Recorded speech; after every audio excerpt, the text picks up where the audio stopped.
9:30 p.m. Picture the Munib station in Giza. If you've been there, you know the feeling. It's just this intense mix of sounds, smells, diesel, dust, shouting. But by this time, 9:30, things are quieting down. Just that last bit of frantic energy for the final buses. Tonight, we're opening a really complex file. It's known simply as Kilometer 35. And this isn't just about retelling the events of a, frankly, terrifying microbus attack back in 2013. It's about digging into how sharp investigative work managed to crack a case that started with almost nothing. No evidence, no cameras, just darkness. Exactly. Our mission here, for us and for you listening, is really to unpack the investigative thinking. How did these detectives take these terrified witness statements, look at this barren stretch of road, and actually build a case? Because they started with virtually zero leads. It's about patience, keen observation, and honestly, pure human intelligence. Okay, let's put you on the microbus. It's the last one heading to Fayoum. Inside, there are already 14 people, 10 men, 3 women, and a child. The driver's just waiting, for that one last passenger to make the trip worthwhile. And then this young man shows up. He gets in, takes the last seat, door slams shut. And the bus heads out, onto the desert highway. And once you leave the city lights behind, that atmosphere shifts completely. It gets faster, the darkness outside is just total.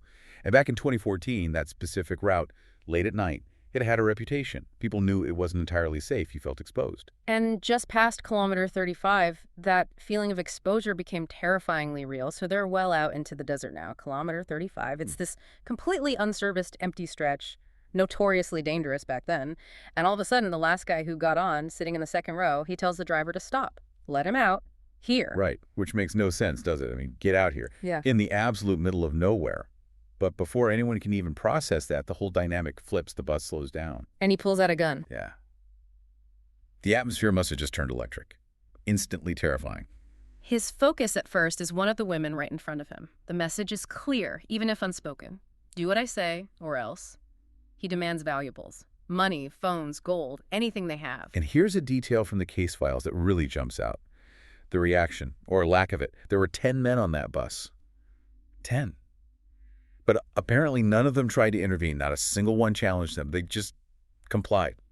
Quietly handed everything over. It really shows you the level of fear, doesn't it? How quickly he took control just by showing that weapon. But the horror wasn't over. Not even close. This is where it moves beyond robbery into something much, much darker. He's got the loot, the phones, the cash. But then he points to the 3 women in the front row. Tells them to get off the bus.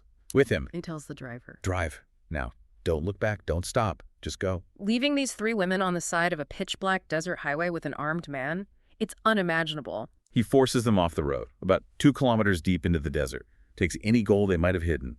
And then, the worst part. One of the women, the one traveling with her child, she was sexually assaulted. The reports mention he seemed to be under the influence of drugs at the time. How long did this ordeal last? About half an hour, based on the reports. Then, just like that, he melts back into the darkness. Gone. Meanwhile, the driver and the other passengers, they race to the nearest police checkpoint to report everything. Armed robbery, coercion, kidnapping, sexual assault. The list was long. If caught, this unknown man was potentially facing 22 combined charges. A massive case. Okay, so the police show up. They find the women obviously distraught, traumatized. But from an investigative standpoint, this is a nightmare scenario, right? Oh, absolutely. A huge crime, multiple felonies, committed in a location seemingly chosen because it offers no clues. That's the central mystery, isn't it? Why Kilometer 35? Why risk so much 22 charges in a place that's completely barren? It defies typical criminal logic. There's no cover, no obvious escape route, no witnesses around, no lights, nothing. So unless he had a getaway car waiting, which seems unlikely given the isolation, how did he leave? Just walk off into the desert? That's exactly what the investigators are grappling with. First step, obviously, is interviewing everyone. The driver, all the passengers, getting descriptions, ruling them out as accomplices. Standard procedure. And they check the actual assault site, spot 2 kilometers into the desert. They do. They go out there. Yeah. And it confirms the initial impression. Absolutely nothing. No structures, no signs of life, no clear paths out. It's just sand and rock. Which suggests what? Either he knew the area like the back of his hand, or maybe someone was following, waiting for him. Those are the possibilities. Deep local knowledge or an accomplice.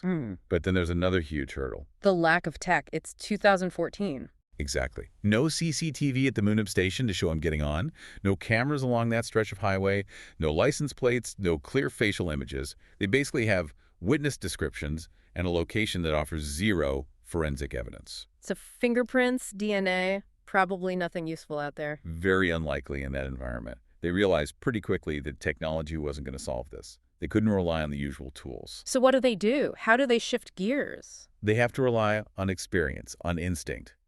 And they develop a key hypothesis. The drop-off point wasn't just random. It was strategic in a different way. Maybe it wasn't about escaping from there, but about being near somewhere. He must live or work close by, close enough to vanish on foot into familiar territory. Ah, so the location itself becomes the clue, not what happened there, but its proximity to something else. Precisely. They shift from focusing on the crime scene to focusing on the geography. The only logical way he could pull this off and disappear so cleanly was if he belonged in that desolate landscape somehow. Okay, so they've got this hypothesis. He works or lives nearby. How do they test that? What's the next practical step? They define a search area, a tight radius, just 3 kilometers around kilometer 35 along that empty highway. They need to physically map out any sign of human activity. And in that emptiness, what do they actually find within 3 kilometers? It's painstaking work, real boots-on-the-ground stuff. And they find 2 places, just 2, a gas station and a pretty large cemetery complex. A gas station and a cemetery. That's it, for miles around. That's it. The only hubs of activity in that entire stretch. Isolated, yes, but both require people to run them. Right. Staff, shift workers at the gas station, maybe guards or groundskeepers at the cemetery. Exactly. And this is where the sheer scale of the task becomes clear. They estimate there are over 200 workers associated with just those 2 locations. Shift workers, permanent residents like the cemetery guards. 200 people. And they decided to question every single one. Every single one. Think about the logistics. Interviewing over 200 people, many working odd hours, in these remote spots, about a crime that happened nearby, without tipping off the actual suspect if he was one of them. That's incredible. It must have taken days, weeks even. How did they finally get a break? Was it a direct sighting? No, that's what's so interesting. It wasn't a direct lead. After interviewing almost everyone, the breakthrough came from something small, something almost incidental, casual conversation. What kind of conversation? One of the gas station employees mentioned something. He remembers chatting with a security guard, not from the gas station or the cemetery, but from a nearby cell phone transmission tower. A cell tower. Out there. Yeah, apparently about 2 kilometers from the gas station near the cemetery complex. A very isolated post. Okay. And what about this guard? The employee recalled the guard mentioning, sort of offhand, that he had a criminal record in the past, but, he claimed he was reformed, living quietly now. Wow. Okay. So now they have a specific person with a history, working in extreme isolation, geographically right where their suspect would need to be to vanish. It fits the profile perfectly. The investigators head straight for that transmission tower. It's remote. The guard lives and works there alone. He should be there. But he wasn't, was he? He was gone. Vanished. Hadn't been seen for 2 days. Right after the microbus attack. That immediate disappearance, that's almost a confession in itself. It solidified everything. They knew they were onto the right person. So they identified this missing guard, Ahmed Gamal, 31 years old. I bet when they pulled his official record, things really clicked into place. Oh, absolutely. It wasn't just a click. It was like a spotlight hitting him. The records showed Gamal had, a staggering criminal history. 22 prior charges by the age of 31. 22? What kind of charges? Things like theft by coercion, kidnapping, and chillingly, one specific prior case where he'd actually detained a woman against her will for 8 days. Okay, so a clear pattern of violence, coercion, holding people, combined with his isolated job location. Yes. For the police, there was no doubt left. This Ahmed Gamal, with this specific history, working at that specific spot, he was their man, 100%. 22 felonies by 31. That's not just a few mistakes. That's a life built around crime. Mm-hmm. So Gamal's on the run. How do the police build the concrete evidence they need for court, beyond just suspicion and his history? They knew they had to move fast, track the stolen items before they disappeared completely. Oh. And they got lucky, or rather, were very thorough. They found out Gamal had sold one of the stolen mobile phones. Who did he sell it to? Another local watchman or guard, someone working nearby. He sold it shortly before he vanished. Police tracked down that phone, confirmed it belonged to one of the microbus passengers. That's the first piece of physical evidence linking Gamal directly to the robbery. Okay, that's crucial. What about the stolen gold? That's usually harder to trace. It is, but they didn't give up. They used their networks, investigated his family connections. They tracked down Gamal's brother, living back in their home village, quite far away. And the brother. The brother had recently sold a batch of gold to a local jeweler. The police managed to recover it and confirm, yes, this was the gold stolen from the women on the microbus. Wow. So the phone and the gold. They've now got a solid chain. Gamal, his history, his location, and the actual stolen goods. Exactly. The case is now concrete. And 2 days later, they arrest Ahmed Gamal. What was his reaction when they caught him? That's one of the most striking parts of the whole thing. Reports say he was completely composed, not fighting, not denying, calm. And his first question to the officers was apparently just pure disbelief. He asked them, "How did you find me? How did you know it was me?" He genuinely thought he was invisible out there. Completely. He believed the desolation of Kilometer 35, the fact he didn't know the victims, it made him untouchable. He couldn't fathom how they connected him through his job and essentially a bit of gas station gossip. Which brings us finally to the why. Why commit such a high-risk, violent series of crimes? Armed robbery, kidnapping, assault.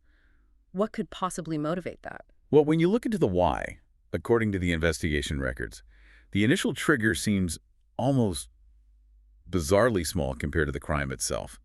That morning, Gamal had apparently lost 1,000 Egyptian pounds. 1,000 pounds, like maybe $60, $70 back then. That's the reason. That was reportedly the catalyst. He decided right then that he'd get that money back and more by robbing a microbus. Violently. The disconnect between losing a relatively small amount of money and then planning and executing this level of crime, it's hard to comprehend. It says a lot about his mindset, doesn't it? We know he specifically chose the late timing because he knew that route, knew the driver would likely have the whole day's earnings. It was calculated. And the sources indicate he went into it fully prepared for extreme violence. He expected resistance, probably from the men on board, and was ready to kill anyone who challenged him, even after taking the women into the desert. And his background, does that shed any light? It paints a grim picture, familiar in some ways. A difficult childhood, parents separated, reportedly mistreated by his stepmother, led to life on the streets, drug use starting young. Which, sadly, isn't uncommon. But lots of people have incredibly tough backgrounds and don't end up with 22 felonies and committing crimes like this. What pushes someone over that edge? And that's the profound question, isn't it? Criminal psychology. But what this case really highlights for me is that contrast. The sheer complexity and terror of the crime, committed in what seemed like an evidence vacuum, and the fundamental simplicity, in a way, of how it was solved, not with fancy tech, but with diligent police work, talking to people, connecting geographic dots. You have to think, the victims probably thought they'd never see justice, an attack like that out there. But the investigators didn't give up. No, their expertise, that willingness to interview 200 people based on a hunch about geography, linking it to that one casual comment, that's what cracked it. And Gamal ultimately faced trial on all 4 major counts: the armed robbery, the coercion, the kidnapping, and the sexual assault. #tag outro. So the Kilometer 35 file really drives home a key lesson, I think. Not just about crime investigation, but maybe broader than that. The smallest detail, a half-remembered conversation at a remote gas station. Yeah, it can be the single thread that unravels a huge, terrifying situation. It wasn't high-tech forensics here. It was recognizing that even the most careful criminal leaves some kind of human trace, often just through interaction. A human trail, I like that. And it brings us back to that difficult human element. Ahmed Gamal's childhood was undeniably traumatic, and that's crucial context.